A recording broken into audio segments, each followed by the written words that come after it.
Selamat siang Romo Heri dan teman-teman yang terkasih. Salam jumpa dan salam sehat dari saya untuk kita semua dan berkah dalam.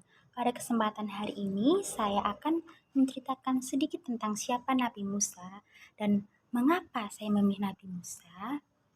Hal yang pertama, mengapa saya memilih Nabi Musa sebagai cerita saya? Karena saya mendapat meneladani semangat Musa, yaitu ketaatannya kepada Allah dan keberanian dia untuk keluar dari dirinya sendiri.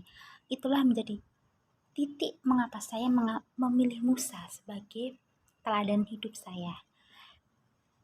Musa merupakan salah satu tokoh penting yang ada dalam kitab suci. Bagaimana kita ketahui bersama bagaimana jasanya membantu umat Allah keluar dari perbudakan Mesir. Dan di titik itulah mengapa saya memilih Musa sebagai teladan hidup saya. Karena dia berani keluar dari dirinya sendiri dan mau mendengarkan sabda Tuhan untuk menjadi alatnya.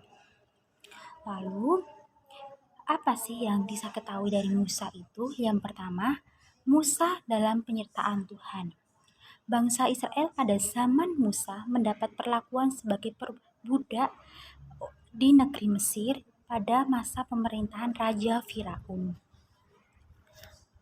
Dan telah kita ketahui bersama bahwa dalam kitab suci, bangsa Israel adalah bangsa yang telah dijanjikan oleh Tuhan bersama Abraham. Pada saat diserahkan pada anaknya yang bernama Ishak, para penduduk Israel menyerukan pada Tuhan Israel yang bernama Yahweh sehingga Tuhan pun mengabulkan doa mereka dengan dikirimnya orang bernama Musa.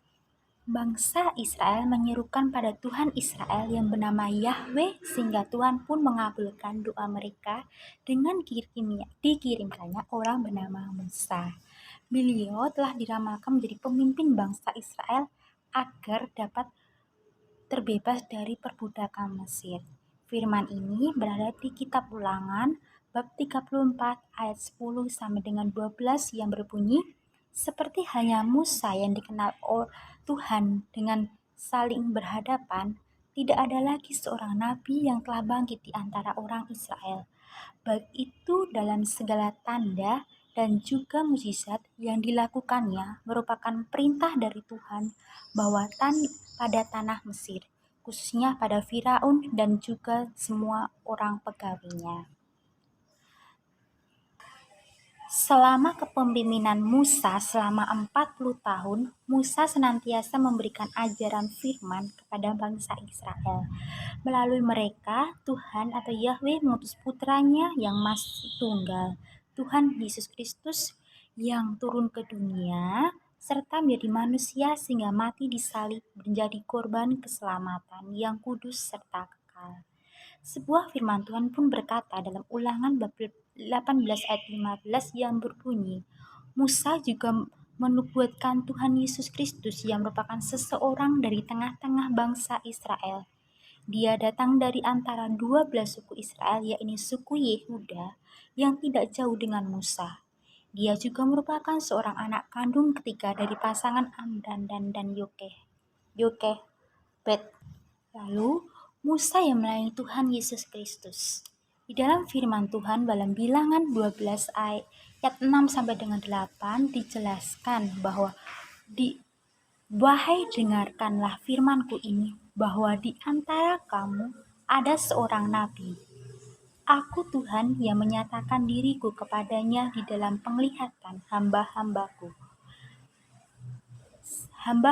seorang. Musa yang seorang paling setia di dalam segenap rumahku telah berhadapan dengan aku yang telah berbicara padanya.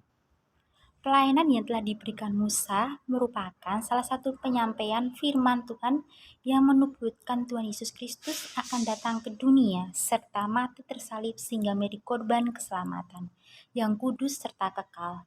Musa juga menyanyikan sebuah lagu pujian dan juga persembahan pada Tuhan Yesus Kristus selama-lamanya. Demikianlah cerita Musa yang dapat saya sampaikan pada hari ini, dan terima kasih.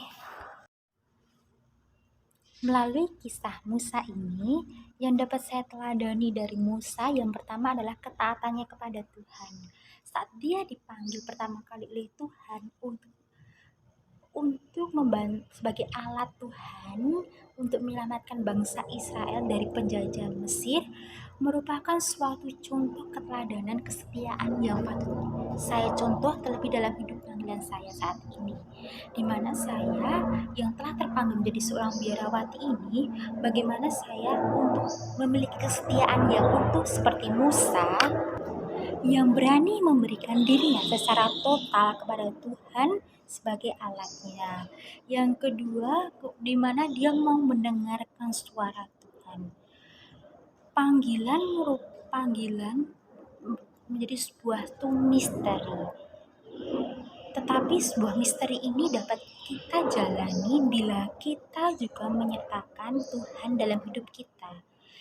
Dengan kita mau mendengarkan firman Tuhan setiap hari dan mendengarkan kata hati di mana Tuhan bersemayam di dalam hati kita masing-masing.